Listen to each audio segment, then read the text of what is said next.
Hello people of YouTube and welcome back to the channel. My name is Josh, your Movie Apprentice, and today, oh my god, the wait is finally over. This here is a ticket for the cinema for the first time since, I believe, early March, the last time I went to the cinema, and I did it for Back to the Future, celebrating its 35th year of existence. I chose this film because, heck, I've never ever seen that film in the theatres before, so may as well, as a brief celebration, booked myself to the first showing, so it was nice and early, so not many people were there. Very nice, weird little layout, one-way systems all around, 2 people limited for the toilets, hand sanitizers pretty much every 20 feet.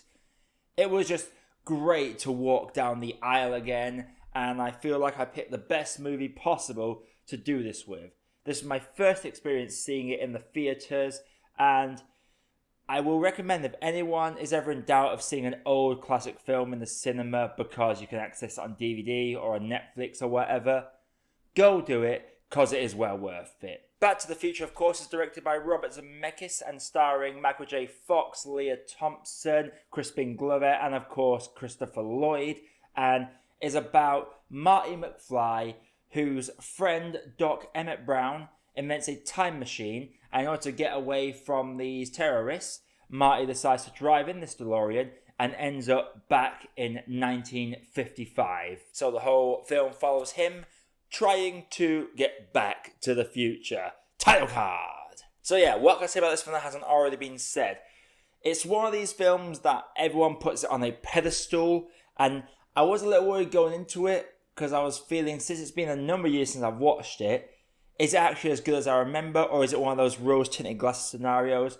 But I can safely say that no, this film is just as good as it was 35 years ago. It is outstanding how good this film is. For one, the script is so tight. It is beautifully written. The tightness of the script is something you really don't see much anymore. You don't really appreciate how important a script is these days. There's a lot of just random expositionary dialogue. This one, from the moment it starts off, clocks everywhere. You see Doc's contraptions. You see the case of plutonium randomly under his bed as Marty's in there. And you have a phone call. You don't see Christopher Lloyd's character until about 10-15 minutes into this film. You know everything you need to know about Doc Brown before you even meet him. Even Marty McFly, you don't see him until he's tried to play the guitar on that big speaker.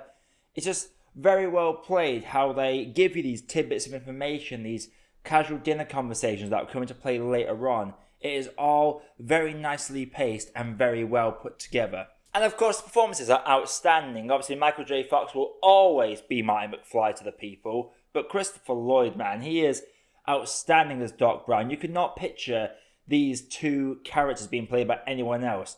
I know they were talking about making a reboot of Back to the Future. I'm not sure if that's still happening. If you know if it is happening, let me know in the comments below.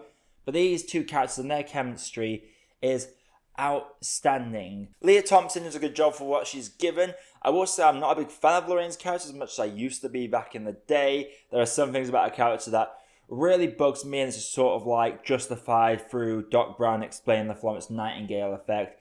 But even so, it's a little bit weird. Crispin Glover is brilliant as George, especially young George. Just seeing this nervous wreck of a man who's just shy about everything. He's got very expressive reactions. Him when he's taking the notes for Marty about how to talk to girls. Beautiful to see. And the finale, I've seen this film about 8-9 times now. And even though I know how it ends, somehow, I don't know if it was because it was on the big screen, I had the surround sound speakers around me, but Jesus, the climax when they're going back to the future and they were having all these little things go wrong, it does feel a little overbooked at times, but the tension they build for these random little scenarios and how close they come to failing, it was expertly crafted, this scene, and I was at the edge of my seat. I actually wanted to cheer in the cinema along with Doc Brown when he's running up the street. I wanted to cheer as well, even though I know Marty's going to go back to the future. It was just great to be able to, well, just experience that in the theatres for the first time ever. I am forever sad that I was not growing up in the 80s. I was born 10 years after this film. It's insane how well this film has held up all these years later. There's obviously a couple of questionable green screen effects that maybe don't hold up as well, but for the most part, a lot of the effects hold up really well, and that is just a testament to how well this film was made. That DeLorean still looks futuristic even all these years later. The keypad maybe not so much, but for the most part, you would still buy it as a future film of today, even though we have now passed the future that we get in the sequel. But yeah, going to some cons in this movie. It's a lot of the guys in the school in the 50s were apparently sexual predators, like Jesus Christ. Biff and that random guy on the dance floor, yeah, stereotypically creepy.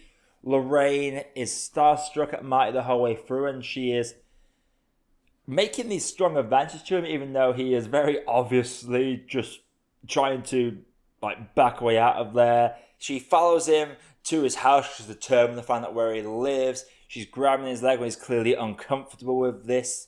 It is one of those product of the time sort of things. I don't want to be getting too picky about little things like that. But it is one of those things where the roles reversed. It would be probably a lot more frowned upon today.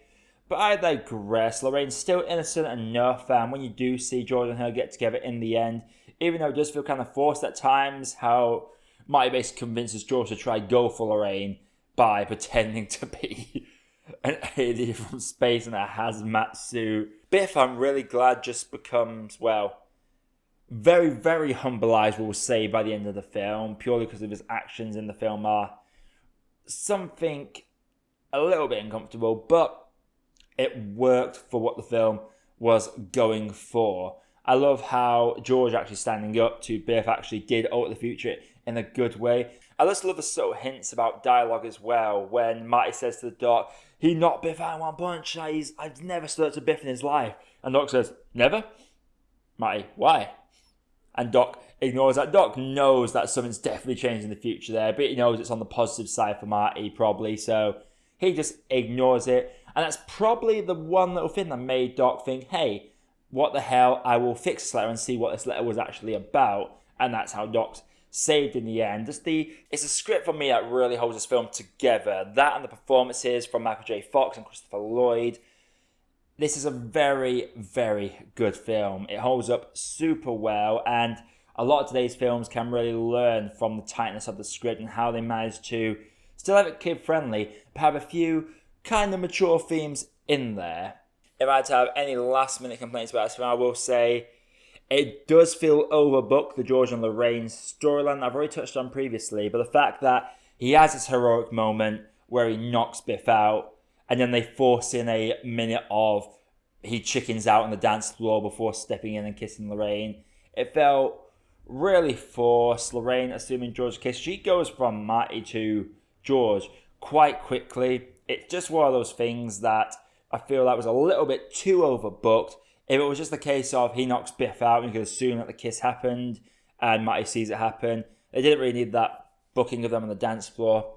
But other than that, there's not really that many problems I have with the overall plot of things. Overall, Back to the Future holds up very well. It was very much a fantastic experience to actually see it in the cinema for the first time. And yeah, what else can I say? If you've not seen Back to the Future and you're still on this video, so I've kind of spoiled the whole film for you, but it's a 35-year-old film, so take it as you will. I'm just glad to be out making videos again. This film has actually inspired me to get back into the reviews again, which I have been very off doing in the last couple of months. So it's great to be back in the cinema, and Back to the Future for me is a great cup of tea. So Back to the Future, how would you rate it? Let me know what your favourite moment is down in the comments below. If you do like what I do on this channel, then please consider hitting that subscribe button and the bell notification. It would really help me a lot, and drop a like as well. Until next time everybody, my name is Josh, I have been your Movie Apprentice, and I'll see you in the next video. Hey, thank you for watching, and thank you for making it to the end of the video. While you are here, if you haven't done it yet, please feel free to drop a like and consider hitting that subscribe button for more views coming all the time. And also, while you are here, there are some other videos over there that you might want to sink your teeth into. Have a good day guys, and do enjoy.